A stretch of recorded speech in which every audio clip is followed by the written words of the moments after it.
Okay, folks, this is Alan recording another comprehensive Magic the Gathering Arena draft video. I have 5k gold, so I think it's time for us to fire off some more quick draft as Zendikar Rising. So just to note, this is a bot draft, so we have plenty of ample time to explore whatever we need to pick. And yeah, I think it's a lot easier getting a broken deck in quick draft as opposed to premier draft, even though that could also happen since the bots are kind of dumb, so to speak, and they do leave certain archetypes open. But either way, I have 5k gold to spend, so I might as well spend some, sink some gems, get some gems back, and then sink them into more premier drafts. I'm hoping eventually they give us another set to do quick drafts with because yeah, I've been doing a lot. I've been doing way too much Zendikar Rising recently. Not saying it's a bad set, but it's getting really boring. But let's spend our 5k gems and hopefully we can discover something about the bots. And pack one, pick one. What do we have the fine pleasure of opening today? A pretty good rare, though not the best removal spell. It's still a really good one. The fact that you can't target specific types of creatures can be a little bit bad, but usually forcing the opponent to sacrifice their highest converted mana cost creature is already strong enough. So Soul Shatter is a decent way to start a draft off with. Looking at the uncommons between Vastwood Surge and Rolling Growth, I think I would still take Vastwood Surge over Rolling Regrowth. I mean, this can trigger landfall twice, but same with the Vastwood Surge. But the Vastwood Surge does have the ability to, if you can get to 8 mana, you can kick it and then put counters onto your whole team, unlike the Rolling Regrowth. It also, Rolling Regrowth does make you sacrifice a land, of course, so you aren't necessarily ramping that much compared to Vastwood Surge. I mean, both cards have its upsides and downsides, but I believe the upside of Vastwood Surge is definitely higher than Rolling Regrowth if I want to be in a ramp deck. That being said, I think the card here to pick is still the Soul Shatter. Looking at the commons, I think Practice Tactics is the best common in this pack, but overall nothing exciting. So I think pack one, pick one, I would take the Soul Shatter and then into Vastwood Surge, and then overall the rest of this pack doesn't even look very exciting. And black is a very good color in this set. Vastwood Surge would give us more possibilities to splash and to go into 3 colors, obviously, but if you're into 2 colors in this set, it's already good enough, and you don't need to overcomplicate things. But I would be happy with a Vastwood Surge if I was drafting some sort of green ramp deck. But just trying to read this. Yes, I could just making sure I got everything. So they can also choose Planeswalkers, but it's gonna take out the highest CMC, so seems reasonable. After first picking our Soul Shatter, there's no great black cards. I don't even like the Demon Disciple, to be honest. Draw Silencer, Mucklord are like very medium. Overall, the best cards in this pack are like Umara Wizard and Pyroclastic Hellion, which I'm a big fan of. Nice creature in the late game that can attack and block quite well, and then you can bounce a land back to get value. And it also deals 2 damage ASAP. But I think I'd still the Umara Wizard over the Pyroclastic Hellion, given that this is an uncommon, and I do often see the Pyroclastic Hellions get passed quite a number of times. So yeah, Umara Wizard can come in as a tapped land. We could end up in the blue-black Mill Rogues deck, and it's still a fine creature to play in the late game. As long as you're playing enough instant sorceries, it can gain flying, and then it also counts as a modal dual-faced card. It's also pretty good. I don't think throwing McKindy is great at all, so just taking the Umara Wizard, take the best card in the pack, and move on. Oh, Low Mage's Domination. This card is really cool. It's almost like it's another mythic uncommon for blue in this set, like Roost of Drakes. So that's why blue is incredibly powerful. But yeah, this is essentially a little bit worse than the whatchamacallit, the Inbolus's Clutches and Dominaria, since that can also take any permanent. But usually if you can steal any creature, that's fine. And Low Mage's Domination is going to be at its best in the blue-black deck. But even if you aren't in blue-black, as long as you can get to late game, and as long as you can play a bunch of lands out, and even draft some sort of blue-green ramp deck, the Low Mage's Dominations is just an excellent card. Yeah, I don't know why the bots are passing this up. This is definitely a first pickable quality card. I would probably still take Low Mage's Domination over Soul Shatter, pack one, pick one, since this can target specific creatures. But yeah, it's definitely an excellent follow-up to the Amara Wizard, and we can maybe draft some sort of mill deck, hopefully, to enable this. Best common in this pack overall is like Subtle Strike. Definitely an overperformer in this set. Don't sleep on it. This is just a nice removal slash combat trick that can punish people playing 1 toughness creatures, and it can just lead to a gnarly 2-for-1 at times. But low mage's domination it is. It's a good sign that blue is open, giving that Omara Wizard and low mage's domination got passed to us. This pack overall is not very exciting. The best commons are like Cunning Geyser Mage and Expedition Healer. I think it's the Cunning Geyser Mage just to stick with blue, and we could still be in like some sort of blue wizard stack. And even if we end up in Dimir of the Rogues, I wouldn't mind having a couple of wizards for party purposes. And this just has the flexibility of being kicked in the late game in order to bounce something back. So it seems like the pick here, but overall this pack is again nothing exciting. Okay, I do like seeing a Zulaport Duelist, although there's a Relic Amulet for the Wizards deck. I mean, this card can be really strong, and we do have a couple of Wizards already. Umara Wizard and Cunning Geyser Mage. The Duelist is a common that tends to wheel most of the time. I mean, there's also some other good cards in this pack as well. Rabbit Bite, Marasa Sproutling, I guess, is also very good. So we do have a couple of options. The best card are like Marasa Sproutling, there's a Relic Amulet, Rabbit Bite, and then there's a Subtle Strike if we want to stick with blue-black for the most part. There's some nice mill enablers like Zulaport Duelist and the Nemana Sky Dancer. So it's a pretty interesting pack. The Marasa Sproutling can be a decent 2-for-1 in the late game, getting back a kicker spell, so that's quite nice. Relic Amulet is going to be best in this blue-red wizard stack. And it's not necessarily the best in black-red. I mean, we do have a couple of wizards already with this. So, I mean, it could actually work out and pan out. And then the other mill card, the other commons, again, I think we can take up later. Rabbit Bite is also a pretty strong common. And between Marasa Sproutling and Rabbit Bite, it's also pretty hard to know what to take here. So, yeah, I don't know. I think for sure we're locked in blue given our first 4 picks. So I don't necessarily want to keep my options flexible. So if I'm locked in blue, which card here will be the highest payoff, I guess, if I'm to stick myself into blue? I think I'll take this Relic Amulet, even though it is not flexible. It just goes well with what we just currently picked, the Wizards, especially. And I think I'm locked in to it for the most part. And then, I mean, hopefully we can maybe draft some sort of Wizards deck. I mean, blue-red is the archetype that's mostly doing Wizards. So if we end up in blue-black, this might not necessarily be that good. But other than that, I guess we can always pick up these commons later anyways, if the archetype is open. I don't think I want to move into green. Like, the only thing that synergizes with Marasa Sproutling is a Cunning Geyser Mage, for the most part. I guess this can also work with future, like, Into the Royals. But I'll speculate on the Relic Amulet. Maybe the Wizards deck is open, given that we were past 2 Wizards. So it's a gamble, but let's try it out. Okay, there's a Surefoot Infiltrator. There's also a Tazim Royal Mage, okay. I mean, the Surefoot Infiltrator is really strong, but you do need lots of rogues for it. And we just took a Relic Amulet. We took a Geyser Mage and an Omara Wizard. And yeah, we don't have too many ways to enable the Graveyard yet. I don't know if I want to be in the blue-black Rogues deck. This card's definitely very strong if you can get a bunch of Rogues. But I think we took enough Wizards now that I think we just take the Tazim Royal Mage. This card can be really good, especially if you can get back a low mage's domination again and use it. And even if we end up in blue-black, again, we don't need to maybe. We can be this blue-black tempo deck without too many rogues. And it's still fine, like, having a bit of, like, having mostly wizards. I don't know, it could be a strange deck, but I think the Tazim Royal Mage just follows up well with the Relic Amulet and the wizards that we took. And it's just another good common, so we'll take it here. Okay, easy Bubble Snare, keep our options locked in blue, excellent. Seeing this late is a good sign that blue is open, so that does make me happy that I'm in the right colors.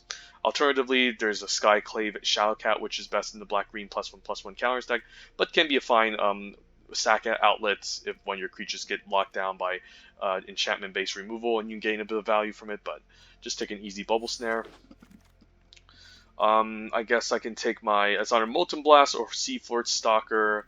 I guess if I want to stick with blue, I'll just take the Seafloor Stalker. I don't really think the Molten Blast is that great anyways. Although I do want to be in blue-red, the Relic Amulets. We just didn't see a lot of red cards, so maybe we could still be in the Rogues deck and have a bit of Rogue synergy. Take the Seafloor Stalker. Not a big fan of Living Tempest. I'm not even a big fan of Sizzling Barrage. I think in blue there should be enough flyers and evasion. We don't need like a Cliffhaven Kite Sail. Um, I mean, I guess I'll just take a Shell Shield in case I need a way to protect some of my creatures.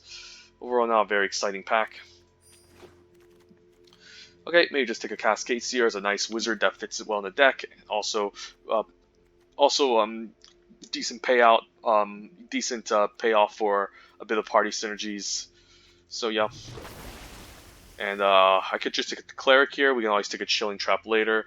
Cleric can enable some party synergies, which can be quite useful. And it's a solid blocker. Chilling Trap, I don't really want more than one copy, and usually these tend to wheel anyways.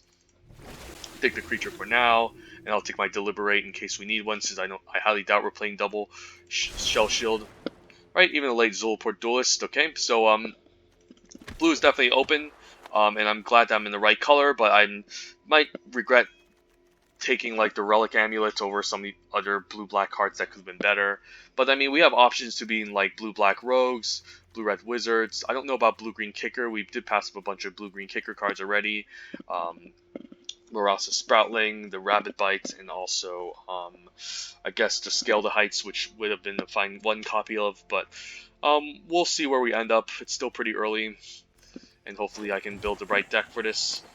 There's a Songmat Treachery. I don't really like Archpriest of Iona. Like, it's a fine card, but it's a little bit hard to get the whole party thing going. At the very least, I'm always happy playing this, but I would still probably take a removal spell, pack one, pick one over this. So I could just take a Field Research. There's a Feed the Swarm if I want to commit heavily into black. I think I'm locked into blue for now. Feed the Swarm is slightly more powerful than Field Research, but we currently don't have any card draw, and I know for sure I'm be drafting blue. I don't know if either red, white, or black would be open, so I think we keep it safe here and take the Field Research. There's a lot of other good green cards here, Territorial Scythecat, Jiraga Visionary, but I think pack one, pick one, and I would probably still take Feed the Swarm over Archpriest. Archpriest has a decent upside of getting a full party going, but again, it's really difficult. At the very least, this is like a 1 mana like 2/2 or 1 mana 3/2 that you can cast, and if you get the full party, you can enable creature flying, but again, it takes a lot of work. Probably just the removal spells are always just better since you can cast them anytime, and you don't need to rely too much on pulling off any synergies or combos. Let's take the Field Research. Okay, well, Omnath is money. Unfortunately, it's impossible to play in limited. I would definitely take it if this was just like a friendly Friday Night Magic casual draft, I would probably just take it for the money. But here, I think it's just an Into the Royal. If I was seriously drafting at a GP or playing at a high stakes tournament, I would probably just take the Into the Royal. Obviously, definitely, I think Into the Royal is definitely better than Bubble Snare. Both of these cards have their upsides and downsides, but it's just more important to have instant speed interaction in limited. Most of our stuff is sorcery speed for now, like the Low Mage's Domination.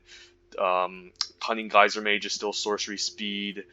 I guess Relic Amulet could be instant or sorcery. I mean, whatever. It could be instant speed, I guess. It is instant speed. Field Research, Bubble Snare, yeah, definitely need those instant speed interactions in case the opponent tries some pump tricks or anything. Let's take the Into the Royal, get our first copy going.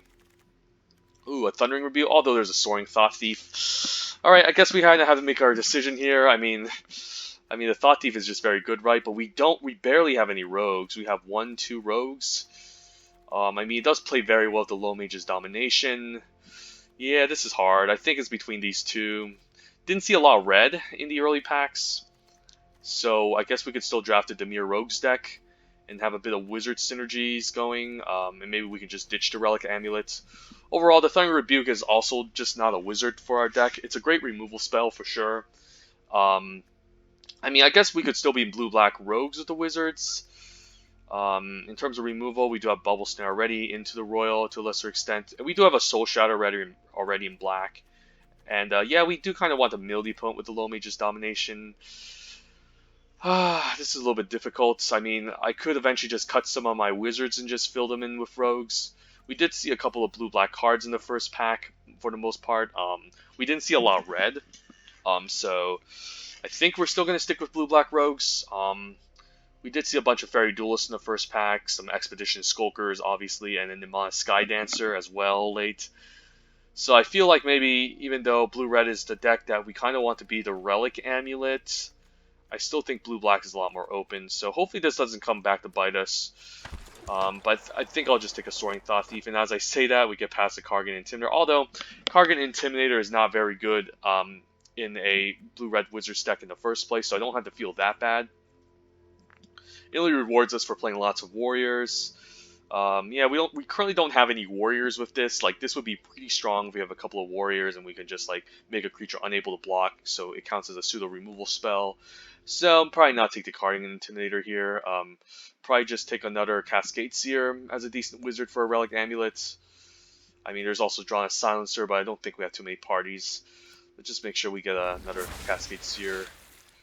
And then I could just take a Mind Drain as a way to enable the graveyard. Guess there's a Seafloor Stalker, but usually one is enough.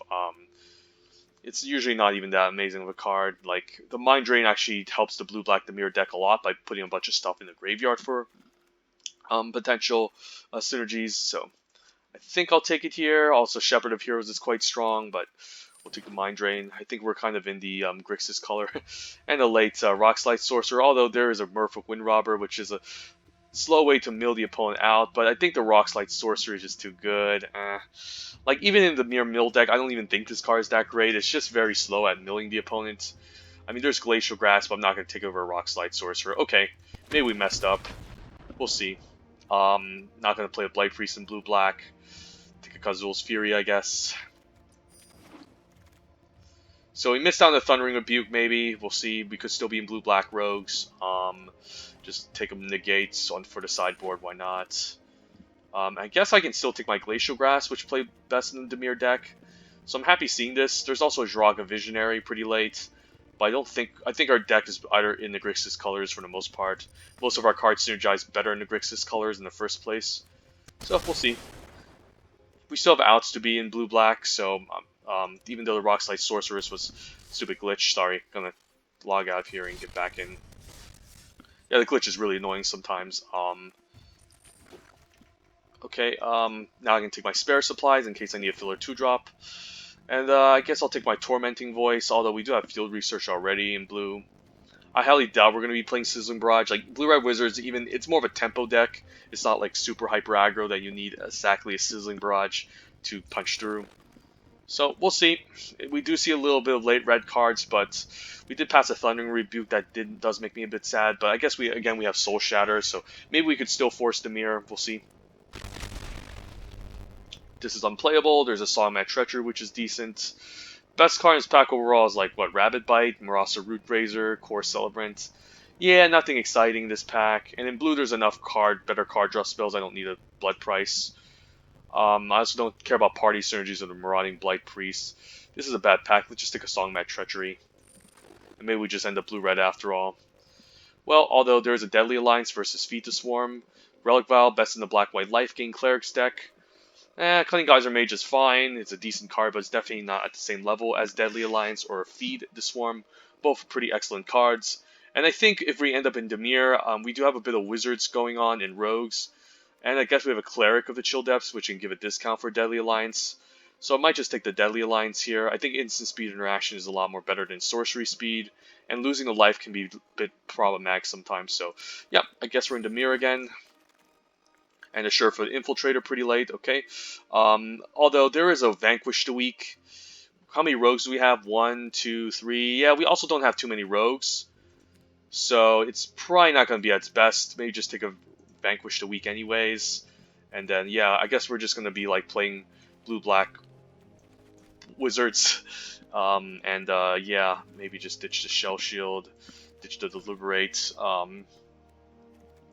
Yeah, I guess we're just going to be blue-black tempo rogues / wizards. Skyclave Plunder is also okay. I can take a Feed the Swarm, definitely better than Soft Consumption, since I'm lacking a bit of playables and we do need to ensure we have all the removal in the world. I guess we're going to be like a control deck for the most part. There's a Malachor Blood Priest for party synergies, which synergize with the Deadly Alliance, but even then, Deadly Alliance is great, even without too many party members. Or I can just take another Field Research. Probably just take another Field Research here.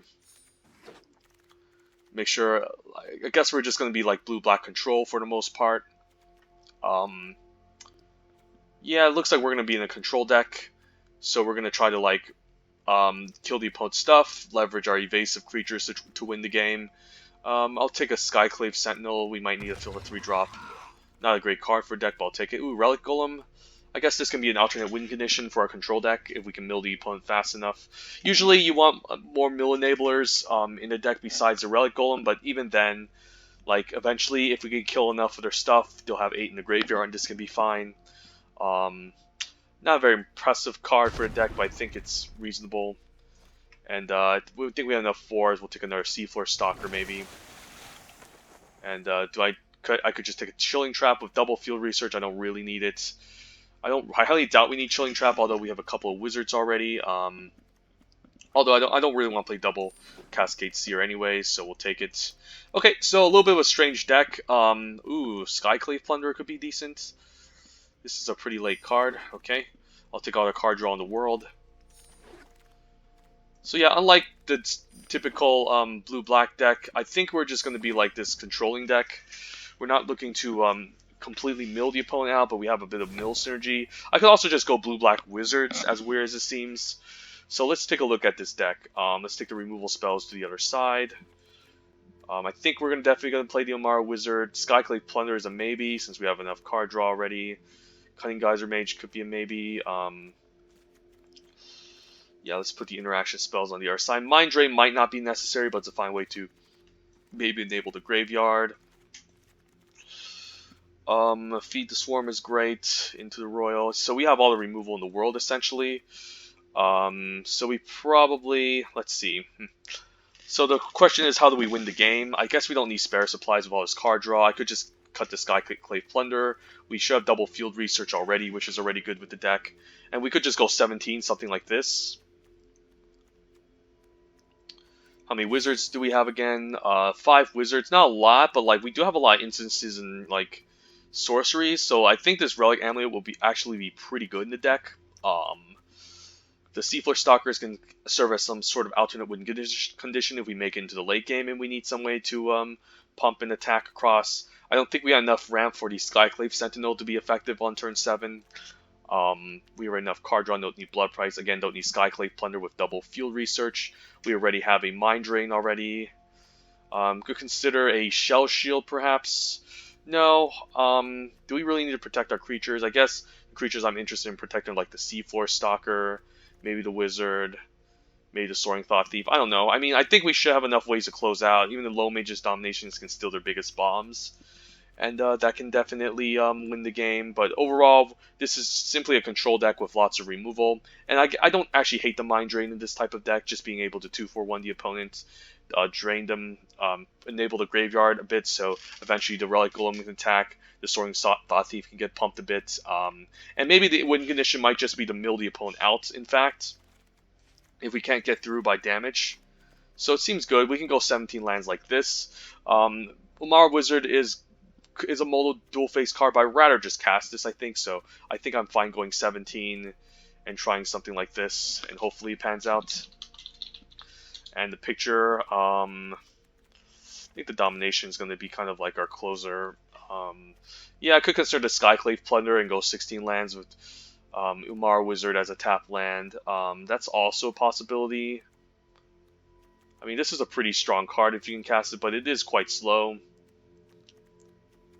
Yeah, let's just try it out like this. It seems fine. And the mana base slightly favoring blue. I guess is mostly favoring blue. We don't have a lot of double black, so I could consider cutting a swamp and just going 10-7. And that can be fine.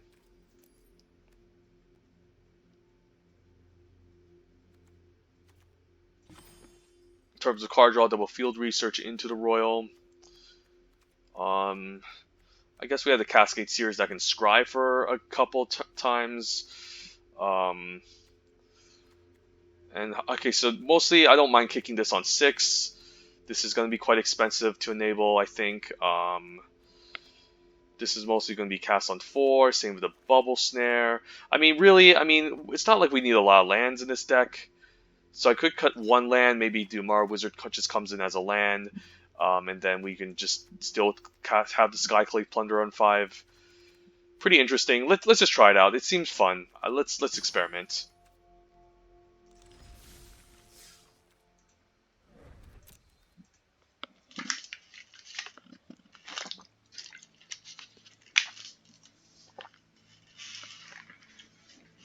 But we have all the removal in the world, essentially.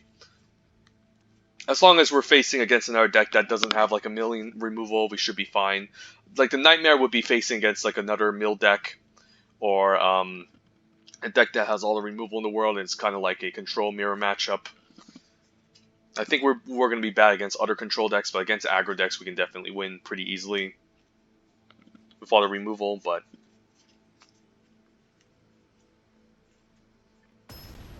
it's overall pretty interesting how this panned out, but we'll see.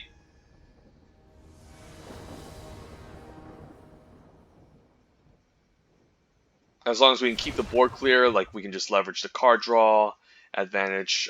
So let's see, what do we have opening hand? Well, we have all of our mana open and the Relic Amulet, so it seems good. Maybe cast a Relic Amulet first, and then we can like turn 3 Field Research. I don't know if I want to enable a Soaring Thought Thief yet this early. I guess I don't mind.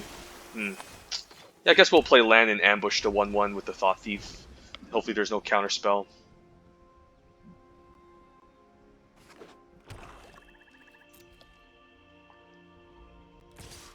Yeah, let's do it now. I think this is a good time. He could counter this. Nope. I mean, he could flash in like a Duelist maybe to give this Nego, but then his flyer can no longer attack. Okay. Alright.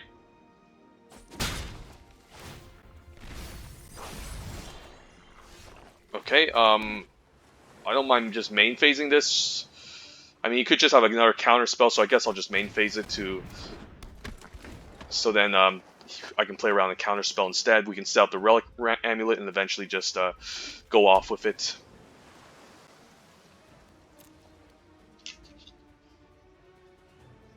But this disincentivizes him from attacking. That's a pretty annoying card. I could use Soul Shatter on it or just Feed the Swarm. Yeah, I guess I don't hate that. Relic Amulet and Defeat the Swarm, and then I can eventually just ping off this 1/1. This gets a charge counter.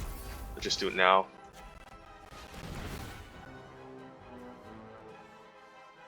And I can decide whether or not I want to activate this next turn or not.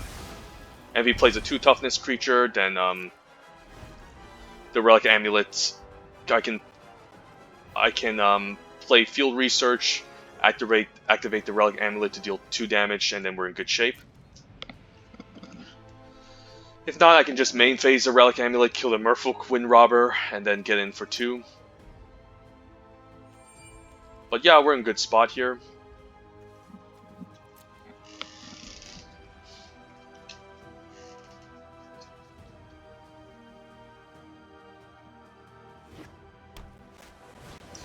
Blood Price main phase, I don't hate that. And then I can use the Relic Amulet next turn, use Field Research, draw 2, and then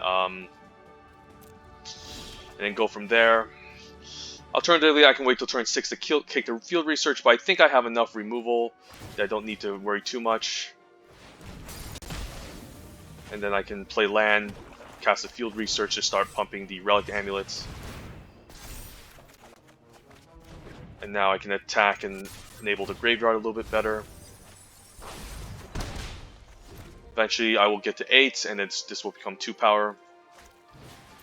Ruin Crab, okay. I can't Bubble Snare that. Bubble Snare is a bit of a non-bubble with Soul Shatter. Okay, I think I'm gonna maybe try Soul Shatter the Ruin Crab and then keep up Bubble Snare and Into the Royal. I don't want him to mill me that much, because that's gonna be problematic. So let's just do it now. Force him to stack at the 0/3. And now it's 2 power, so now we can start milling him instead. And we're in decent shape. And we can Bubble Snare any large creatures he plays.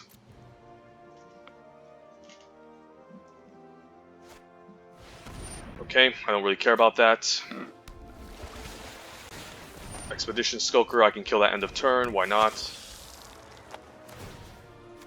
This makes it harder for him to race us. And our Seafloor Stalker is going to be 3 power too, so that's quite nice.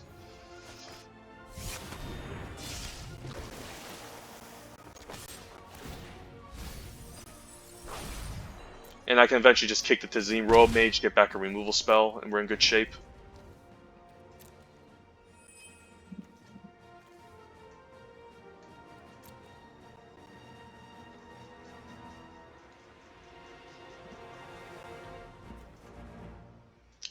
Opponent milled a couple of lands, 3, 4. But I still have a couple of lands left in the deck, so I don't have to worry that much. Guess I can just block, and if he trades, that's okay. If not, I guess I can take it. I don't care if he pumps here. I should be able to swing back for a lot more. Glacial Grass is good. Let's just move to combat. Don't think I need to pump the Skyclave, whatever, the Stalker. Because I might want to leave up the mana for the Glacial Grasp anyway, so I think we'll just pass. Sky Dancer's annoying. I guess I can Glacial Grasp with 2-3 pre-combat and then ping off the 2-1 flyer. I hate how he milled my lands too, so...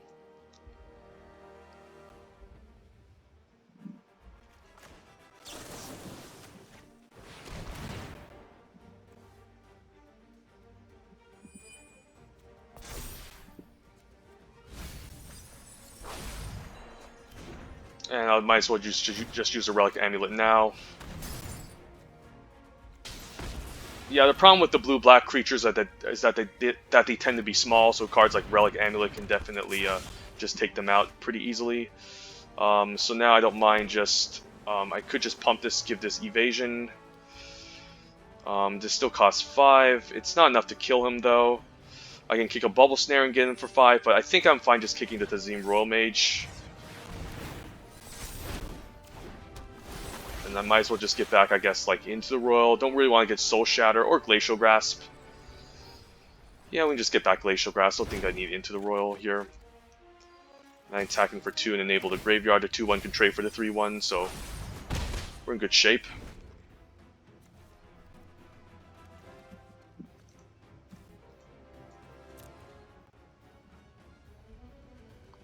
So he has 2 threats to contend with, both of which have evasion, so I like my chances here. Yep.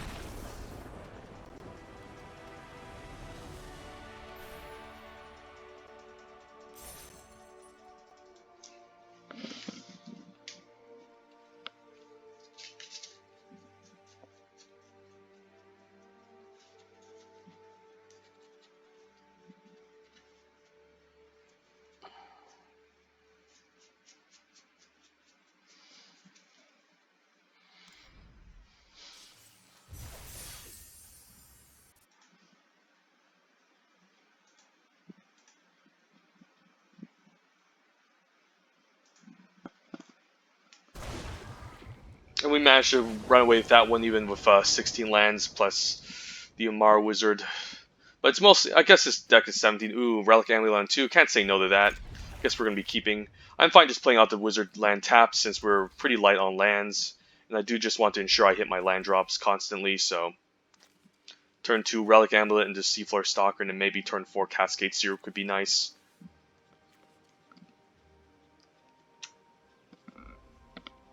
Pulling mulligans, okay.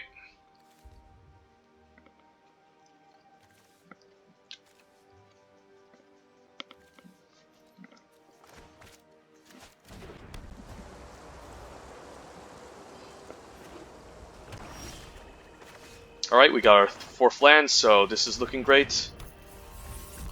Opponent's going to play around the Relic Amulet, but it's going to be pretty hard. Since we should have many ways to trigger this early on, and then we can use this as a machine gun to finish things off.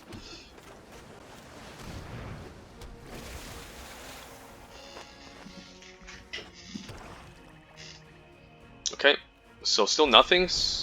Rolling Regrowth to splash and ramp a bit, so okay. Guess I'll just cast the Cascade Seer. And then the Relic Amulet can grow. Scry 2. Soaring Thought Thief is nice. Mind Drain. Huh. I do want to hit my land drops. Maybe Mind Drain isn't necessary, but it can be pretty alright. Maybe the Soaring Thought Thief is just better to keep on top. The Mind Drain can be pretty decent if I can get a land, so I can, like, Thought Thief into Mind Drain. Mind Drain's pretty good though. Like, he is running low on cards. This is hard. Yeah, I guess I don't mind a Mind Drain. The Thought Thief can be pretty nice with Seafloor Stalker. I think next turn we'll be casting the Cascade Seer anyways. So I guess I don't care about which one I put on top, unless he's milling me, but... Yeah, I guess we'll keep both on top. It's a little bit difficult since I do need to hit my land drops. But I think both of those cards can be pretty strong. Shadow Cat we can vanquish. Do I Mind Drain him now? No, not really. I think we just vanquish this. It's a good turn to do it. We grow a Relic Vial, and then we can get in. And the Relic Vial is going to get charge counters going, so we can just keep clearing a path with this. Vampire, okay. I could Soul Shatter. Alternatively, I can just attack for 3, play another Cascade Seer, and that can be fine. Yeah, let's just attack for 3. The trade is fine, since I can follow up with another Cascade Seer. And now I guess I have a 3-countered Relic Amulet, which is hard for him to deal with. Duelist can enable the Graveyard, but it's probably not what I need. Probably don't need the Duelist. It doesn't seem that important. Let's just keep the land on top. We should be able to get 8 into the Graveyard by then, with the Mind Drain and the Soaring Thought Thief, so we should be okay. The land is good, so we can like play a 2-cost card and then a 3-cost card next turn. Zendikar, okay. Okay, it's 0 cost. Guess I don't mind just Mind Draining him, and then end of turn we can, I guess I can Mind Drain just activate the Relic Amulets.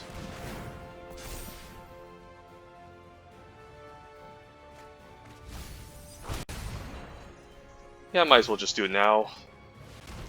Get some value while we can.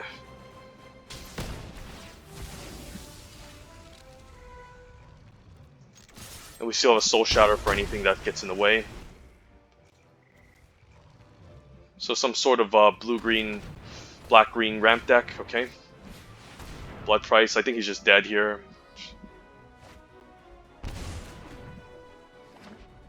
Play land in a 2-drop, I guess he's forced to double block.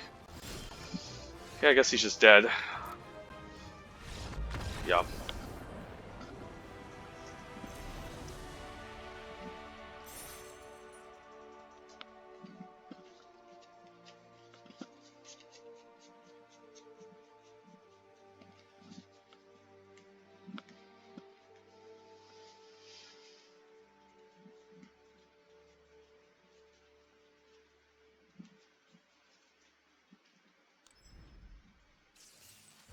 We were in total control with these 2 past matchups. I think it's just a Relic Amulet on 2 doing a lot of work.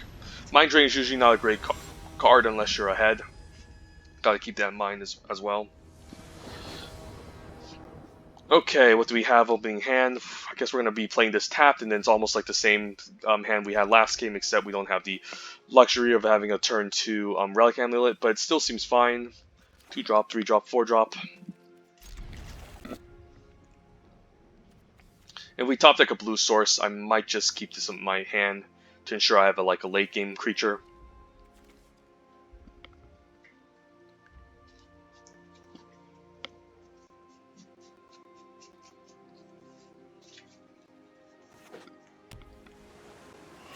Okay, always a turn 1 Merfolk Windrobber. Okay, I could just keep this in my opening hand. Yeah, I guess I don't mind just 2-drop and a 3-drop. Maybe I'll decide where or not I want to play out the Morrow Wizard. Everyone's drafting these mill decks. I guess the bots don't really respect the mill decks enough that everyone's now drafting them. I'm fine taking 1. He can mill me for 1. And then I'll just follow up.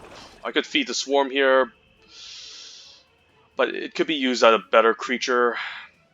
So I think I'm just fine saying go. Taking 1 per turn in the air and getting milled for 1 isn't the end of the world. It has its ups. Getting milled has its upsides and downsides. Like, they can mill something good or not, and it actually might even improve your draw steps if they mill something that you don't care about off the top.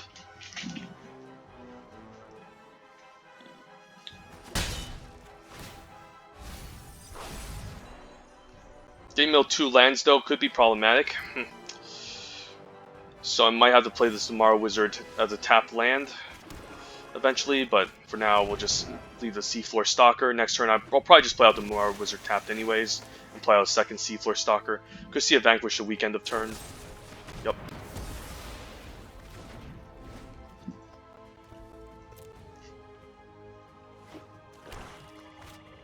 Okay, Surefoot Infiltrate I'm definitely going to kill. Probably use Vanquish and then play the tap land, since I don't want him drawing a million cards.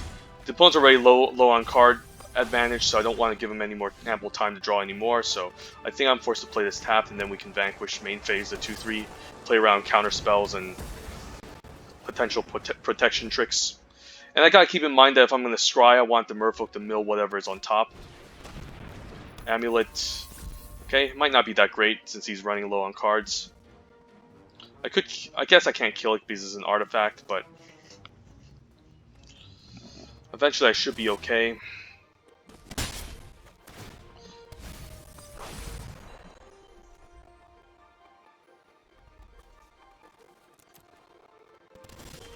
Okay, land is good. I could just cast Skyclave Plunder and then just draw 3.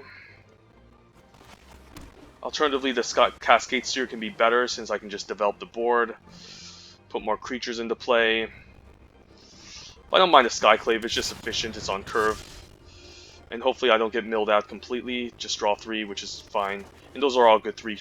Those 3 are all good cards I'm happy to keep. To play out, I mean. So we can still take it slow. Don't care about getting milled, we're still at 21. And we have some removal to deal with any annoying creatures that try to mill us.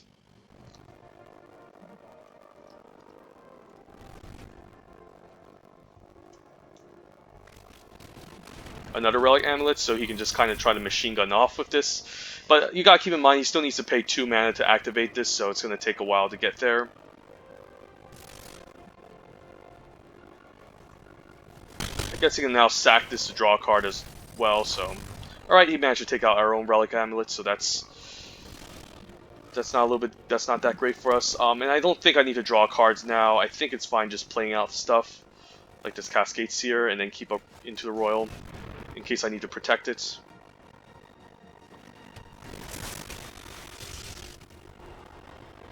And do I want him to mill a land? I guess I don't mind him milling a land. The land isn't the worst to get milled.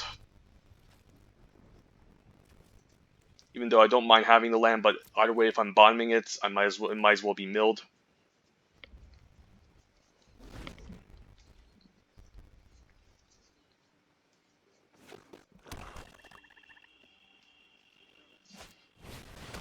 Blood price, okay. So he's gonna take a turn off to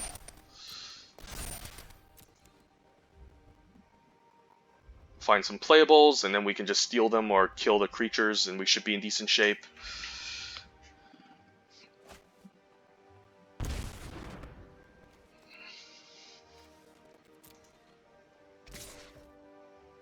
This Merfolk Windrobber managed to do 6 damage to us by now. That's a lot. So it's pretty interesting, but he hasn't developed much, to be honest.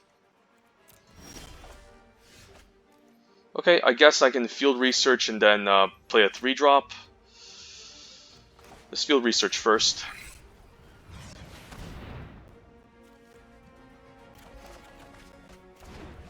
And I guess I'll play a 4-drop instead. Makes sense. I guess I don't mind him milling my Mind Drain. Yeah, that's totally fine. It would be good later, but like I don't. It's not really proactive at this point in the game, so I don't mind him milling it. I'd rather have a mill this than a creature that I can rather play and close the game out with. Because I should have enough removal to interact with all of his threats that I don't really need the Mind Drain. That's a pretty medium card. Even sacrifice the 3/1 so he can't really trade off anything with it. Honestly, don't think the Merfolk Windrobber will kill us here. We should be able to do enough damage to close out. Okay, Seafloor Stalker is 4 mana, so I could just, again, just do the same thing. Field Research, draw 2, and then play out the Seafloor Stalker. I honestly don't think he's going to mill us out in time, so lose the combat.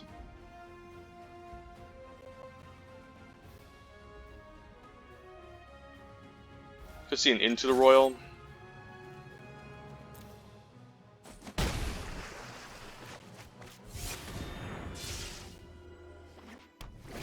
Yeah, I honestly don't think he's going to mill us out in time, so I'm not going to use the Feed the Swarm on the 1/1.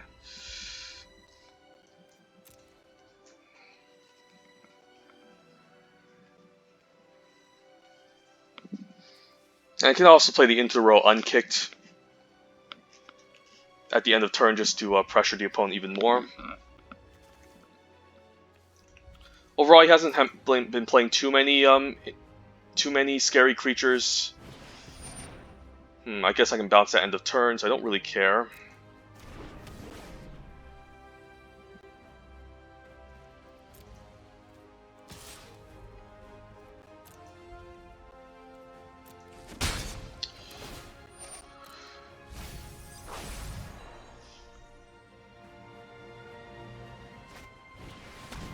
Okay. Alright.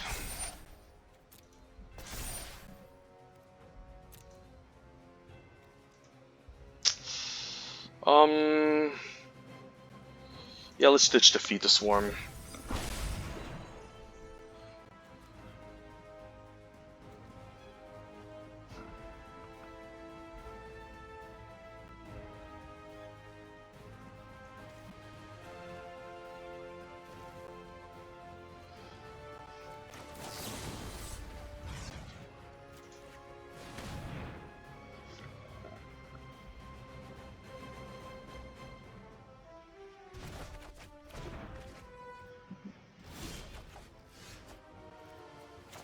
I guess now I can ambush with a Soaring Thought Thief.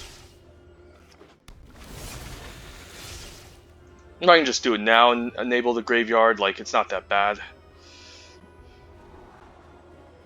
Guess I don't mind him milling the land, I'll keep the Cleric of the Chilled Depths on top. I mean, yeah, I can do it now just to get in for the extra point of damage. Because he probably has a Relic Amulet lined up anyways, so let's just do it while we can.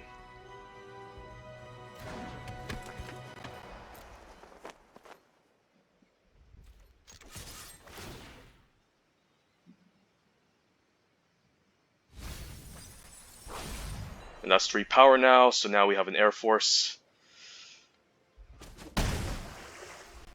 I can also just Bubble Snare this 1/1. Yeah, I don't mind if he mills me. I mean, I only have 8 cards left. I don't care if he mills a land at this point, so we should be in fine shape. He needs to cast an instant and sorcerer and also just activate this 2 times. He can only activate this once, so we still should be in fine shape here. And I can also just steal the 3/2 if I want. He has 8 in the graveyard, so I can just X equals 1 and steal it.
Sure, that's not really a wizard. So he might just kill my Expedition Diviner. I can cast a Kick Bubble Snare, lock down the 1/3, and then just attack. Alright, let's just do that.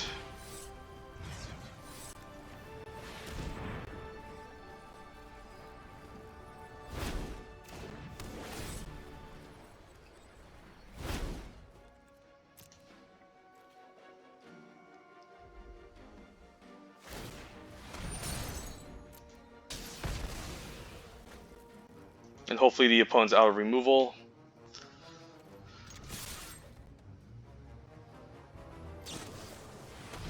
Alright, so he's just going to try to grow his Relic Amulets, okay.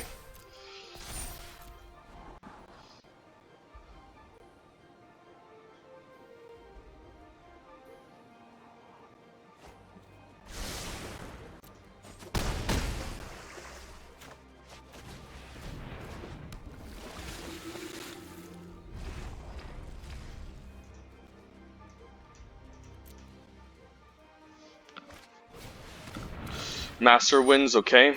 I guess he can only activate this once, so he can take out my 3/2, but then I can just kill the Master Winds end of turn. So we're in decent shape here.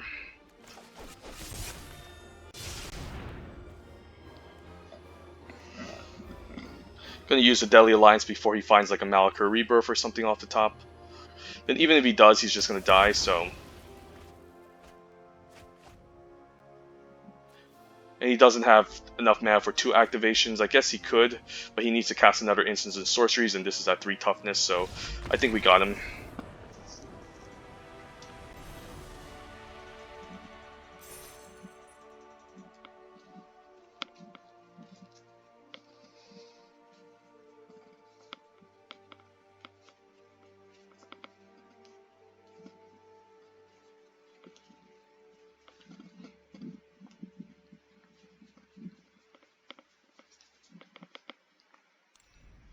Should goes to show that even a turn 1 Merfolk Wind Robber can't win you the game.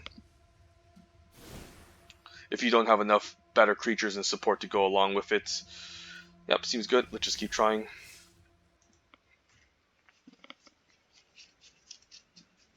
We even managed to use all 3 of our card draw spells, the Skyclave Plunder, Double Field Research.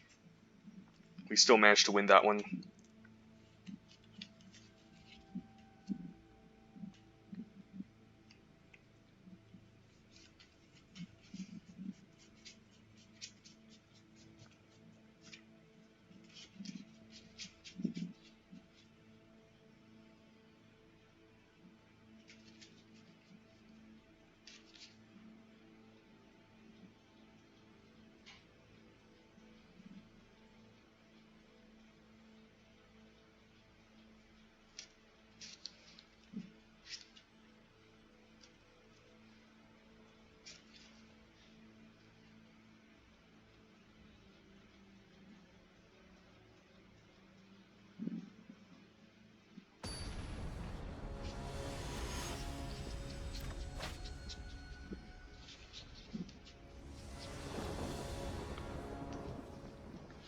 Opening hand, decent curve, 3-drop and the 4-drop.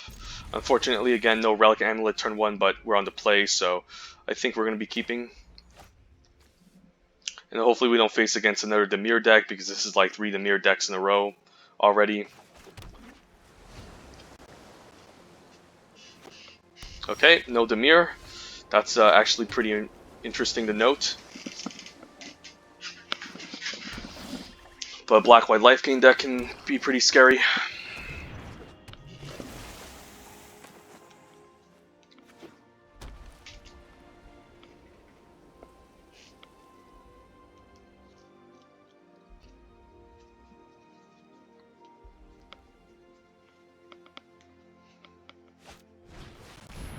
Alright, do I just ditch the lands? I guess I could just ditch my own Mind Drain in the land. Like, that's not... I guess I'm ditching the island for sure. Yeah, let's ditch my own Mind Drain. I don't want to miss my land drop, and then getting the creature out is just very important next turn. I don't care about Mind Draining the opponent if I have initiative. Relic Amulet can be quite solid. Although turn 2, if we use Relic Amulet, it's not going to do much next turn. Maybe we just need to find more playables to help close out the game. Don't really need to land off the top. Yeah, maybe we can just... This is a game where we just pressure the opponent and we can just use our cheat removal spells to win. I think the Relic Amulet will just take too much setup in this deck. So the game plan is just basically clear a path. Okay, that's a pretty annoying card. But we can grant ourselves evasion with the Seafloor Stalker and just attack him for 3. I could Deadly Alliance and he's just going to make a bunch of 1/1s, but it doesn't seem very good, so I think we're just going to attack him for 3 here. That's a really good 4-drop. Could see a removal spell, Feed the Swarm, okay. Not the worst, the opponent does lose 3 life, we can take 4, swing back for 3. We can Soaring Thought Thief end of turn. And then we'll have access to Deadly Alliance and Vanquish the weak, so that's quite nice. Don't care about taking 4, hopefully no more life gain from the opponent.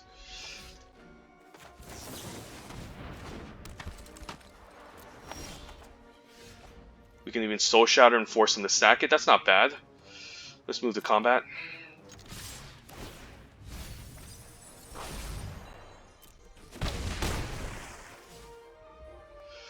Yeah, just Soul Shatter it now.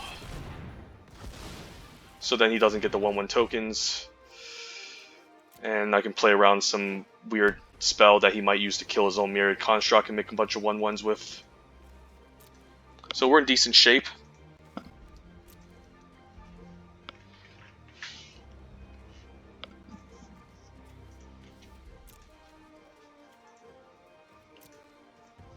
Gotta see a Blood Beckon or a Thwart the Grave. Okay. Wow, it's not what I want to see. Okay, so now he can gain a bit of life back. Yeah, that's pretty annoying. Luckily we can Vanquish here. And then I can attack him for 2. I can even use Zulaport Duelist to Nego and then use it to chump next turn. Hopefully he doesn't get anything back from the graveyard again.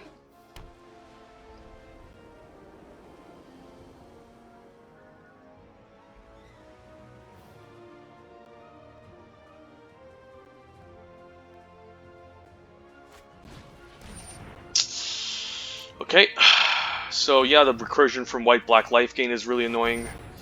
Just being able to constantly gain life again and make it harder for us to race can be a big problem. Yeah, I guess we'll pass. I can use the Deadly Alliance. Yeah, I guess we're just going to use Deadly here. And then how much is in his graveyard? I guess he has 8 now, so I can get him for 2. So that's quite nice. Got rid of Journey to Oblivion, so that's quite nice. Hoping he just top decks a bunch of lands here.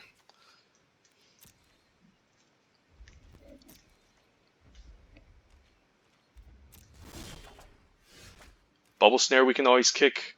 I guess I don't mind kicking it, and then we can keep up 1 mana for a Zulaport Duelist. I guess if I target it, it's just going to sack itself, right? So it's not even that great, so I guess we're just fine just attacking for 2.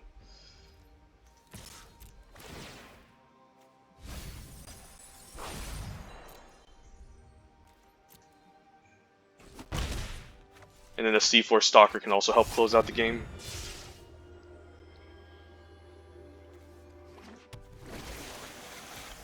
But we managed to mill a bunch of removal spells, which is pretty decent. And we also milled a Blood Beckoning, so hopefully I mean, we used the Blood Beckoning, but yeah, we should be in good shape here. Him using Blood Price is a sign of desperation. We can just pump the C4 Stalker, get him for 3 next turn, and win the game, hopefully.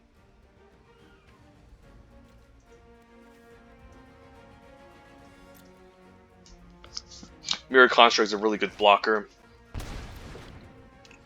So he has 2 threats to contend with here.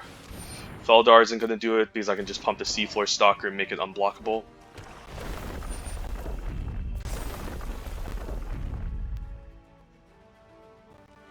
Yeah, I think the opponent forgot about the unblockable here.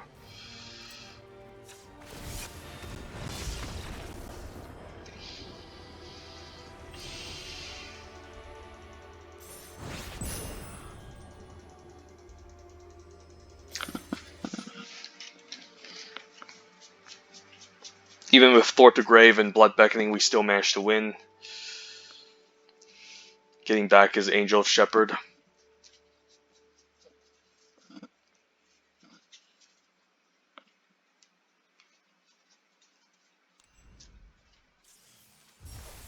So yeah, there's drawbacks to milling in this set. Because against black, you know, they can just get back the recursion spells, but overall, you can steal games just by milling the opponent still in the set and enabling 8 in the graveyard for extra incentives and bonuses for your spells. But overall, that's the reason why Black-White Life Gain usually is better than Blue-Black. Okay, I'm not going to say no to turn 2 Relic Amulet. This card is insane. Especially on turn 2. Okay, there's our always our turn 1 Merfolk Wind Robber that we can snipe away eventually. So yeah, you don't want to see a turn 1 Relic Robber get answered by Relic Amulet, definitely. Builds a land, which I don't care about. Umara Wizard we can eventually play, okay. Just get a Seafloor Stalker out there. Race him on the ground at the same time. Eventually put a charge counter on the Relic Amulet. Hopefully I can kill this creature before I can get to 8. I guess I can Vanquish now and then eventually activate the Relic Amulet, so that seems good. And that's quite nice, so I can activate next turn.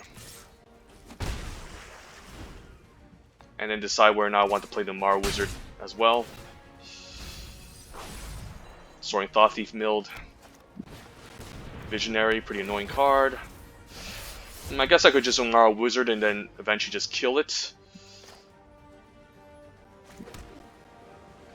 Or I can just Glacial Grasp and use the Relic Amulet and get him for 2.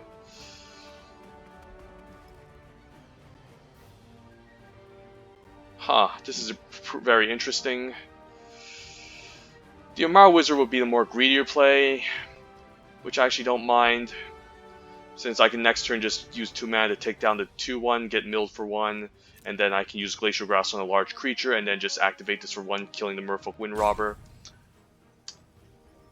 I mean, alternatively, I can just activate now, kill the 1/1, and just Glacial Grasp it on his turn to put a counter and set something up.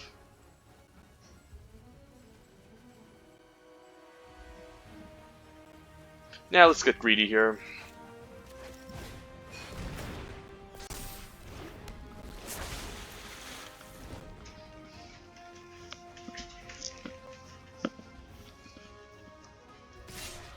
Definitely not blocking.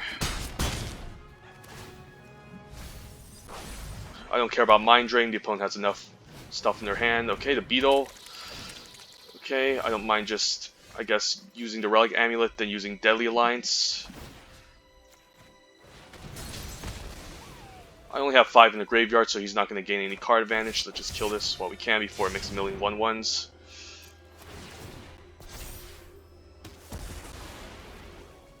And then we can get him for a ton.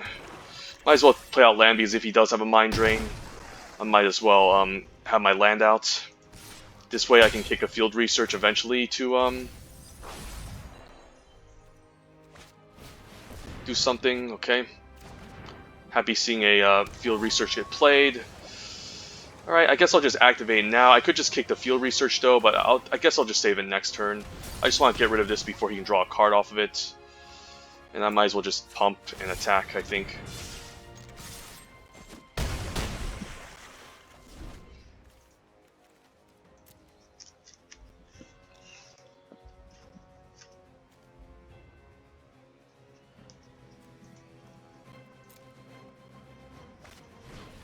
Roost of Drakes, and probably going to kick a spell here, I guess. Sure. Unkicked, okay. That's with Surge, unkicked as well, so he's giving me an extra turn. I can kick my Field Research, get in for a couple points of damage. Or just cast a Cascade Seer. Just to apply more pressure. Maybe that's just better.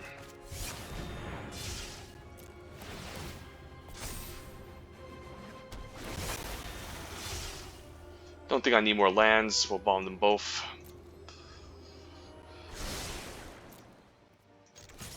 And then I guess I can just pump my Seafloor Stalker and kill him, even if he makes out a Drake. So I think we're in good shape here, and I can also just kill a Drake with the Relic Amulet anyways. So he's mostly going to bounce my 2/3 here. I can use the Relic Amulet to maybe ping away the 2/2, the 3/2 I mean, and attack for 3, and that can be fine. Or I can just use the Glacial Grasp.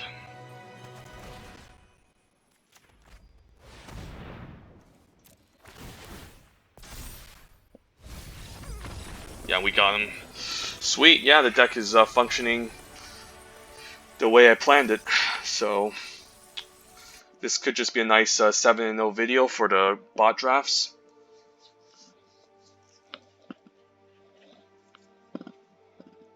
And I haven't had any 7-0s recently with the bot drafts. Just got one recently with the Premier drafts, but now with a bot draft, that's quite nice.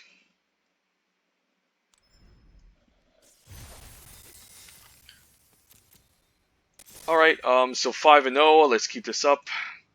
One more win, we're just gonna make back all of our gems again. I mean, we get to convert like our gems into like another quick draft potentially, but this set's better off doing as a premier draft with players instead of bots, because everyone's drafting Dimir for some reason. I keep seeing the turn 1 Merfolk Wind Robber, which I don't even think is that great of a card. Okay, turn 2 Cleric with Shield Depths, maybe Field Research or Mind Drain. It's an okay hand. Would be more amazing a Relic Amulet, of course, but we'll see.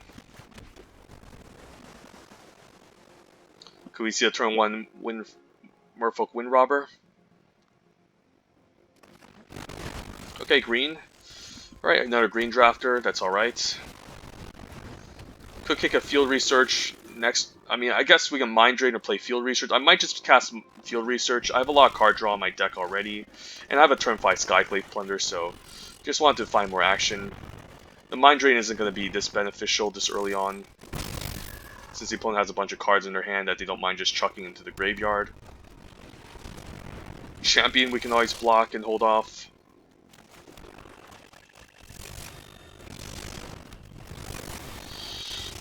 Okay, Mara Wizard's quite nice. Seafloor Stalker as an alternate win condition can be decent. I could just keep both on top. Yeah, why not? Might need the creatures to help close out the game, and also the Skyclave Plunder can allow me to draw other stuff later, so this is okay. I can also lock down the 2/3 per turn or just take it here. I don't mind trading for this if he pumps it. It can definitely be pretty annoying if I keep taking 4 per turn, along with Scavenged Blade, so that's not really good. I guess I'd rather trade this 3/3 for the Teeter Peak Ambusher, so I could just afford to take 4. Yeah, I don't mind it.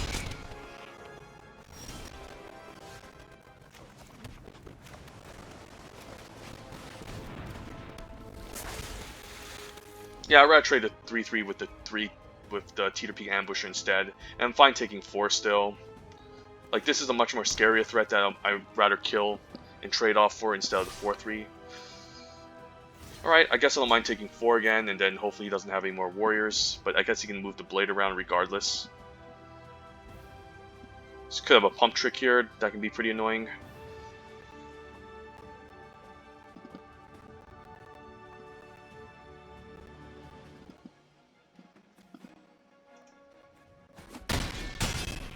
Okay, and we can Mind Rot and play a 3-drop next turn. Seems solid. Visionary, okay.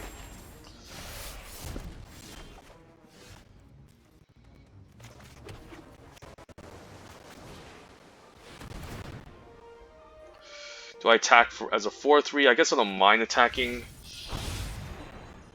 Opponent's definitely in a hyper-aggressive deck than ours, but getting for 4 is nice, and then maybe the C4 Stalker and the Merfolk Cleric can hold off the Expedition Champion.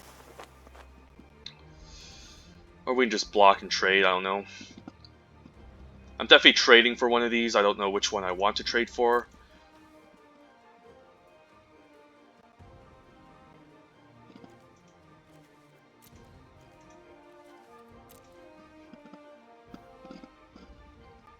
So equipping a blade is a sign. Okay, well I guess I don't mind double blocking the Expedition Champion now, or just mean, I can definitely get blown out here by a pump trick. So I guess like a block like this isn't bad. This locks down the Expedition Champion, and I can eventually just cast a Skyclave Plunder to find more action. And hopefully he doesn't have a Roll Eruption for my Mara Wizard, because I do need a way to kind of race him. So yeah, let's Plunder now.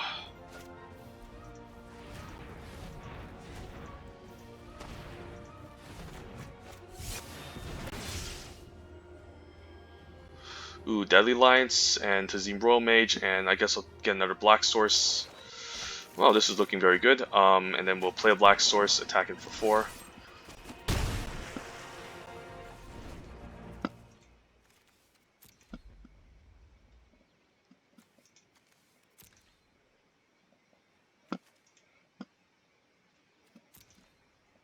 Definitely going to use a Deadly Alliance on one of the creatures, and then I can maybe set up like the Tazim Royal Mage. Grab it. Okay, he's going to 2-for-1 himself, that's fine. Guess I could just kick the Tazim Royal Mage and find more action, potentially. Ooh, Domination, okay, that's good. I think I'm still going to kick the Tazim Royal Mage. I just want to have a body out on the battlefield. And, which one do I prefer, Plunder or Field? I guess Plunder is the same. Yeah, I'd rather just have the Plunder at this point. I don't think I need to Mind Rot him, necessarily.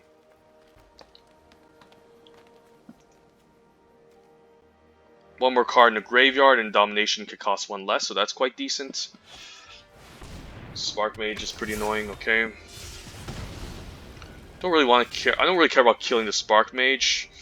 Although I could just play Cascade Seer and then keep up Deadly Alliance. I think that's better.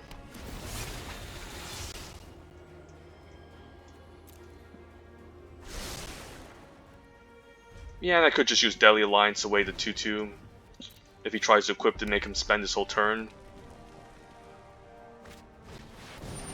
I guess I'll just kill that instead. Or steal it.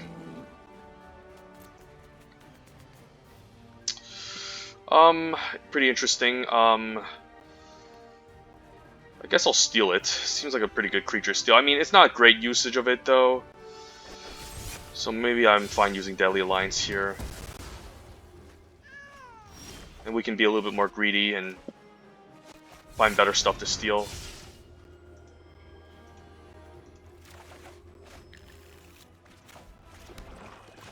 Yeah, I don't mind just using Vanquish. Yeah, this deck has all the removal spells in the world, so it's pretty hard for an aggro deck to beat. Might run into a haste creature here, but I should be okay still at 13 life.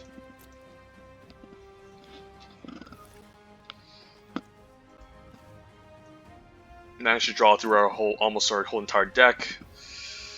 16 cards remaining, and then yeah, this was a very good matchup for us. Goes to show you the power of black and blue removal in this set. Okay, getting back to Visionary to draw a card. Do I care about stealing it? Not really. I don't really want to into-roll that either. I guess I can kick a Field Research, draw a bunch of cards, and then Soul Shatter this maybe. Or just feed and lose 4 life.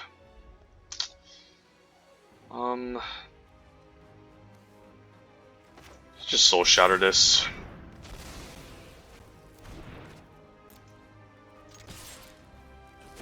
And we can still keep up an into roll in case something happens.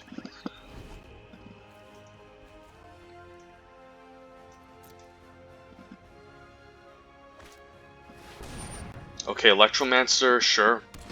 Guess he's just gonna equip the blade. Ooh, can I be Bailoff? Sure. I could into the Royal that.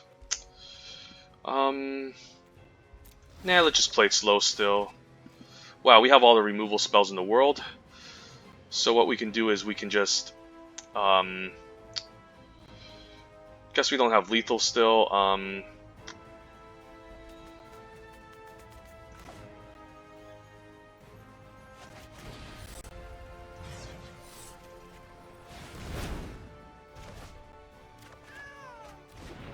Okay, Relic Golem. Sure. I guess we can kick a bubble snare, lock this down, and then hit him for 3. Yeah, the opponent just completely controlled this matchup. I highly doubt he's going to beat me here. We didn't even need to cast our low mage's domination, and we had all the removal in the world.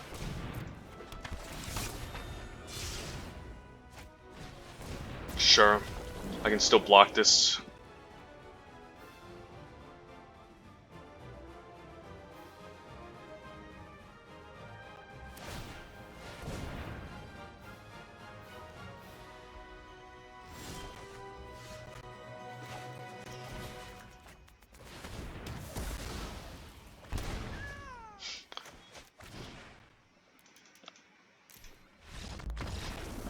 Yeah, all the removal in the world, jeez. Yeah, definitely not a fun matchup against a deck like mine.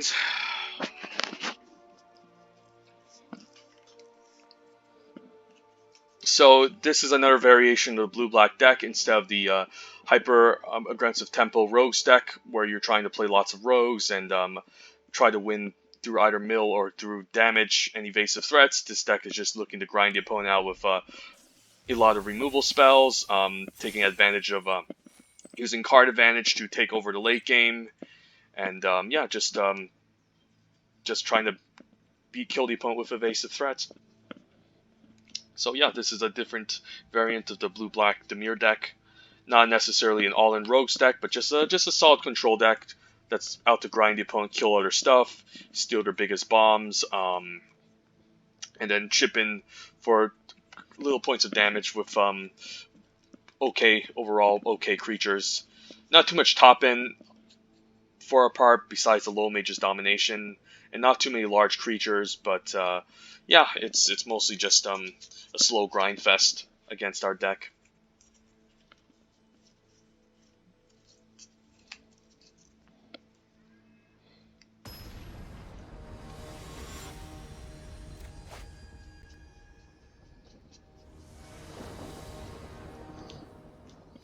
Okay, opening hand, we do have a duelist on 1, field research on 3. It's very okay. I guess I'm okay keeping it. There's a chance he can play a 1 toughness creature and we can ambush it. Overall, not a very exciting hand, but it's okay. I can still live with this. And being on the play, I don't really want to go down any cards. And I have both my 2 colors open, so available, I mean. So this seems good.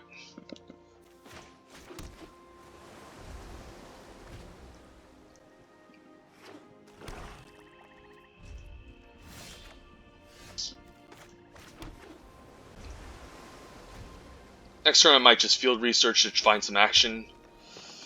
So blue-black, not necessarily a deck that has a lot of 1 toughness ground creatures. So it could see like a Gloom Hunter here, and that can be quite annoying. Ooh, Malker Blood Priest though, okay.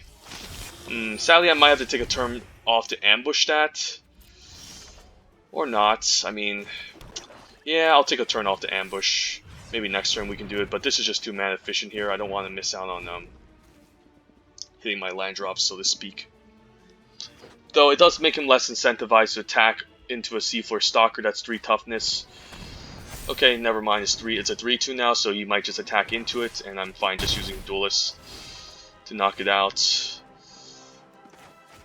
Alternatively, there's a Soaring Thought Thief, but I think the Seafloor Stalker is just a card I'd rather trade off instead. And hopefully he doesn't have removal, because I'm fine blocking and then using Zulip or Duelist here. It could be annoying if he has a Subtle Strike, of course, but we'll see how the trade happens. Passes priority, okay.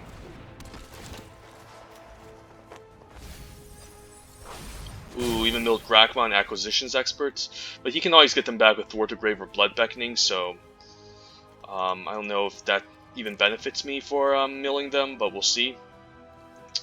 Could have a Blood Beckoning kicked here. Oh, okay, that's not good, so I do need to kind of tempo him out this turn. Alright, so I guess we're just going to deploy our hand, and then we're going to get rid of a land, I guess. Yeah, I'm going to play the Soaring Thought Thief main, because that will allow me to mill the opponent. And I guess I'll deploy my Relic Golem and give him a land once he plays the Acquisitions Expert. But Grakma is definitely a problem.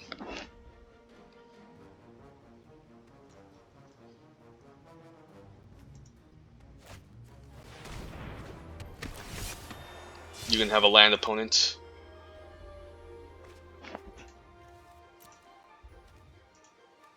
Could see a removal spell on the 2/3, maybe a Feed the Swarm. My next turn I might just pump my team, pump the C4 Stalker, and attack with both of these. Yeah, I guess he's gonna kill the Soaring Thought Thief, because if he does, the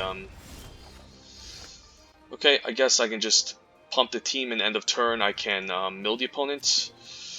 Like I can get him for 3. I guess I'd rather just yeah, I guess I want to mill the opponent end of turn. This is still gonna cast 4 to activate, so I might as well play out a land. This could be bad against Mind Drain, but I think it can get in the most damage, and then I can also activate the mill effect end of turn. So I think I go for this, and hopefully I don't get Mind Drained here. End of turn we can mill him for 2, and then get an active 6/6 going on line. I can eventually just Soul Shatter to Grakmaw and bounce the token too. Well, that's also now what I want to see. So now it's even harder for my creature to block.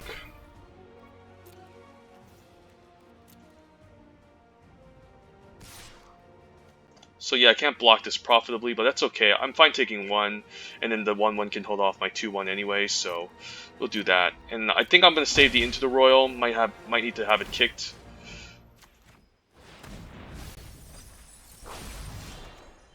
I guess I'll just Soul Shatter this instead. Yeah, that seems better. And now my Relic Golem can attack. That's quite nice. And then I can keep the C4 Stalker on the Soulport Duelist to hold off the 2/1 on defense. And this might prompt a chump, which I'm happy with.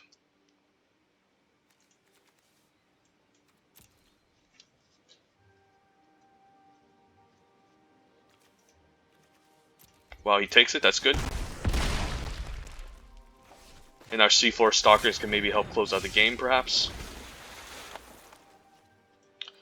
Might just kick the Into Royal and bounce Grakmaw if it gets a little bit too annoying. But the Thwart is definitely a way to kind of counteract the mill effects from the blue-black mill deck, so this card is quite powerful.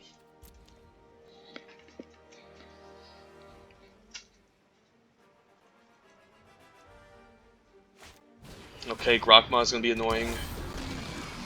So do we just attack with a C4 Stalker here? Okay, he Mind Drains me, so I guess now my win condition isn't to attack with this Relic Golem, but to pump my C4 Stalkers, grant them evasion, and go from there. Or I just Skyclave Plunder. Yeah, let's just do that instead. Like, I do take a turn off from attacking, but this is still quite good. And I don't think I need to mill the opponent here. Let's just play out the Cleric. So there's more party members to activate the C4 Stalkers.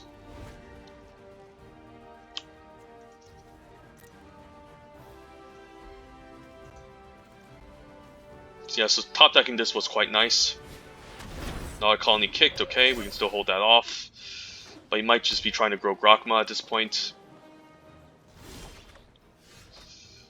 So now what? I could kick the Geyser Mage and attack. Alternatively, I can activate the C4 Stalker for how much? For 3? That's not bad. I guess with the Cunning Geyser Mage kicked, how much is that? 1, 2, 3, 4, 5.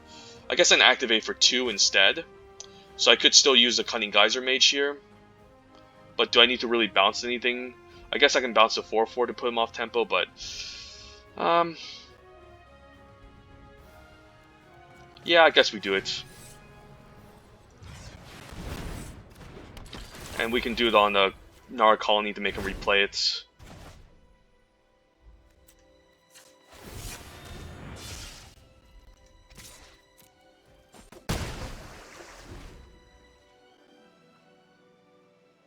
And then I can pump these multiple times to win. Although he does kill one, so that's not great. Kills the Cunning Geyser Mage. I guess that's his only target since it's only X = 2. So yeah, I think we win here.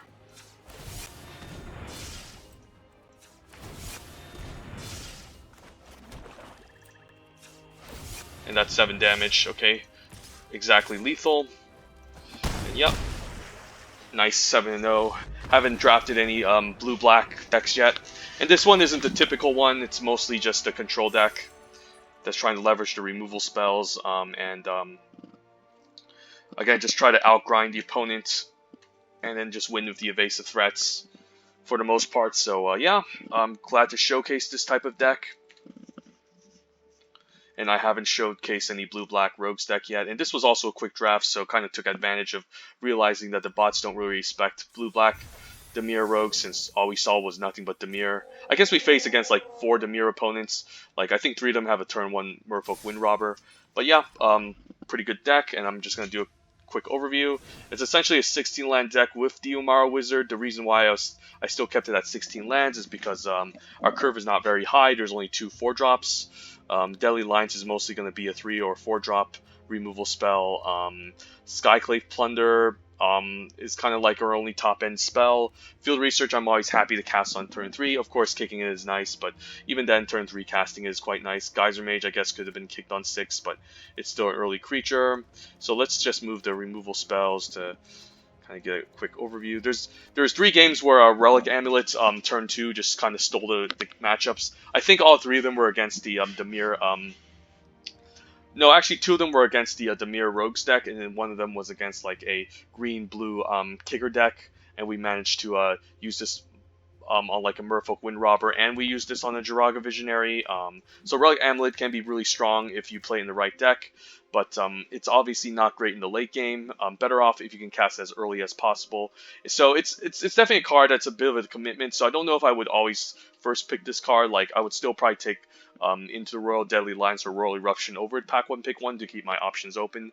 But if you're already in that archetype and you have a couple of wizards already, the Relic Amulet can definitely go off. But it's not something I would necessarily first pick, but still a very good card. We only cast Low Mage's Domination in like 2 games. I think we stole the 4 mana 3/2 flyer, and then when we were about to cast this to steal the opponent's last creature in a Gruul deck, he just conceded. So this card is also quite nice. So yeah, just a deck with lots of removal spells, essentially. A very low curve of creatures. No amazing creatures, of course, but as long as we can clear the board, remove a bunch of threats, and make it very hard for the opponent to out-tempo us, then we kind of just win with, you know, the Seafloor Stalkers granting evasion, maybe a Relic Golem attacking through, or we could just win by milling the opponent out with the Relic Golem and Soaring Thought Thieves. I don't know, but yeah, most of the games were just pressured. We just managed to clear the path, kill a bunch of stuff, and pressure the opponent over time with little hits from either like the Thought Thief or the Cascade Seer. But either way, yeah, it was a pretty fun draft overall. Overall, this deck is definitely lacking recursion, so if some of our win conditions get removed or knocked out, and we don't have any more creatures to kill the opponent with, it could just come down to decking, and that could be a huge issue. Against like another dedicated control deck like ours, that has a lot more mill going on, and just about the same amount of removal as we have, I think we would definitely lose, but against an aggro deck that only has a couple of removal spells and a lot more creatures, we're definitely favored. So yeah, the only weakness of this deck, I guess, is only the win conditions, like top-end threats that we're lacking, and also recursion that is definitely lacking. But we managed to get there with the Seafloor Stalkers. So overall, fun deck, but definitely has its issues. Either way, we still managed to get 7-0 with this, so I'm quite happy with this draft so far. I've been doing a lot of having a lot of success with this set. I think it's definitely an above average set, since the kicker mechanic and the Moto Dual Face cards are really nice limited mechanics. There's a lot of removal in all the other colors, so it makes it so that there's always an answer to some form of threat in this game. But yeah, managed to get a nice 7-0. Let's crack some packs and then pretend we are drafting some Zendikar Rising. I'm hoping they introduce a new quick draft. There's some older flashback, throwback formats. Flashback on a throwback. I think throwback is a better term. It's just not really like we're not really flashing back anything, so to speak. We're not recording any flashbacks, whatever. I'm hoping they do some throwback sets. So since I think my draft and my limited skill has improved quite a lot significantly over the the past year or so, recording and doing and playing at local Magic shops and playing in at Arena. I think I'm down to do some more like quick drafts for other sets. Since I think I would definitely do a lot better than I would have in the past.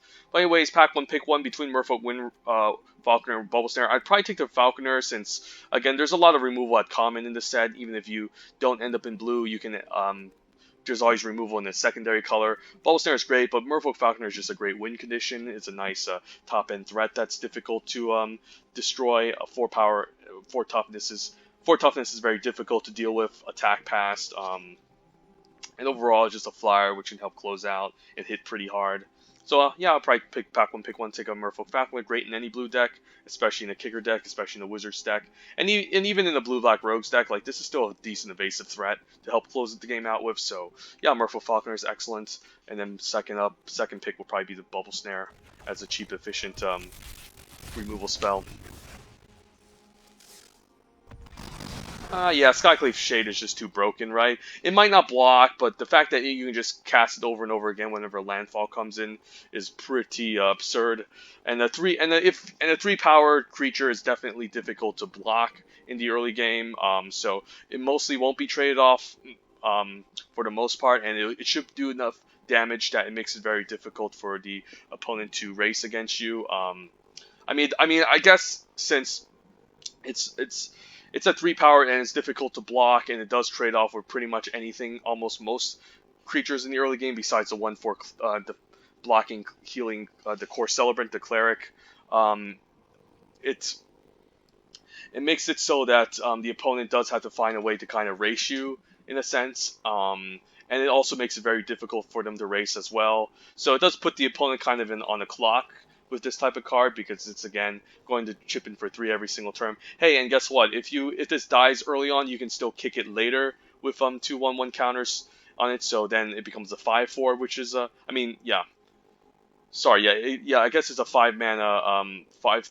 Yeah, it would be a 5 mana 5/3, which is definitely still very difficult creature to block. 5 power is very hard to negate, and there's not a lot of high toughness creatures in this set outside of the I guess there's a lot of 3 toughness, but like it's hard to get past 5 toughness in this set. There's no real 6 toughness beefy ground blockers in this set, so Skyclave Shade definitely a very scary card to face against, and makes it very hard to race, and also puts it as an incentive for you to race against.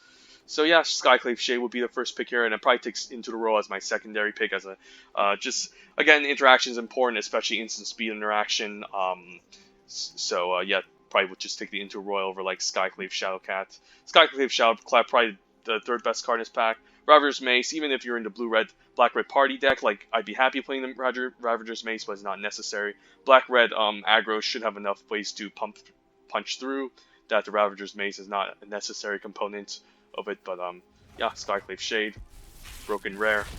Black has a lot of broken rares in the set, so black and blue might be the strongest colors, but between those 2 colors, they're kind of close. I would probably take Low Mage's Dominations. Not saying any of these 2 cards are good. Both of these 2 cards are very good, actually. Valakut Exploration, a nice... it's not a necessary component in the red aggro decks, but it's a nice inclusion, since sometimes you do end up flooding late in the games, and it serves as a nice card draw engine.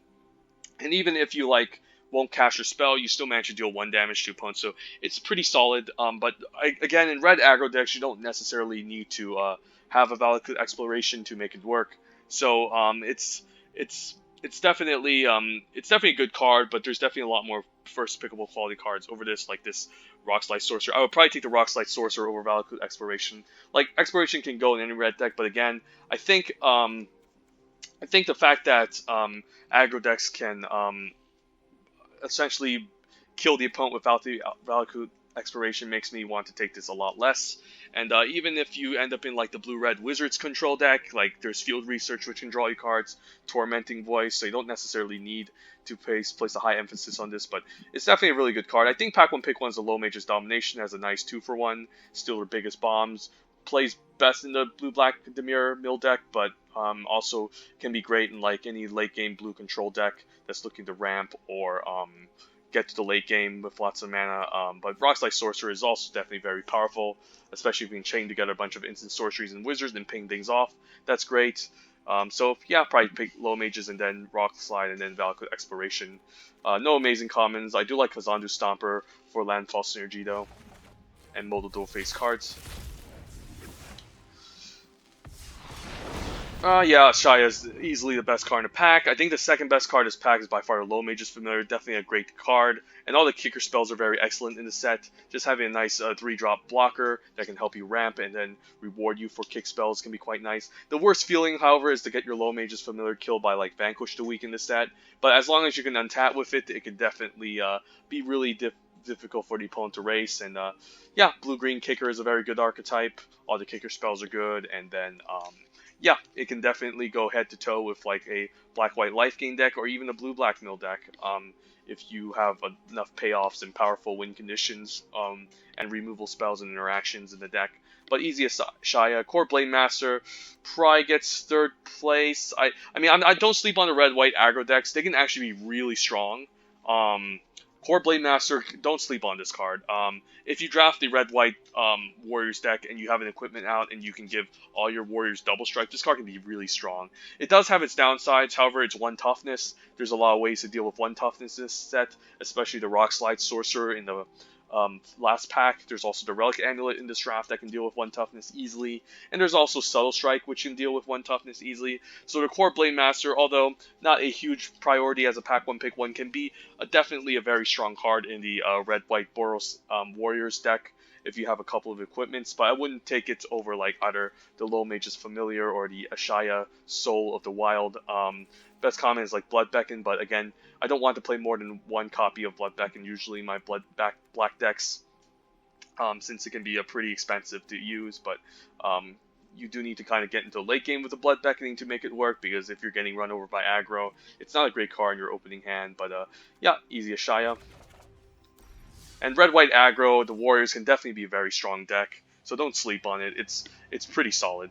So anyways, yeah, nice bot draft. Finally get to showcase a blue-black Dimir control deck, although not, again, the typical blue-black Rogues Tempo deck. We still managed to get to 7, and it was controlling enough to be in the be a regular blue-black control deck that's usually in most of the other Magic sets that we managed to do that it managed to work regardless. So yeah, there you have it. Nice 7-win video, and hopefully they give me a new set because I'm getting bored. I think Kaladesh Remastered will come out next, and that should be pretty fun.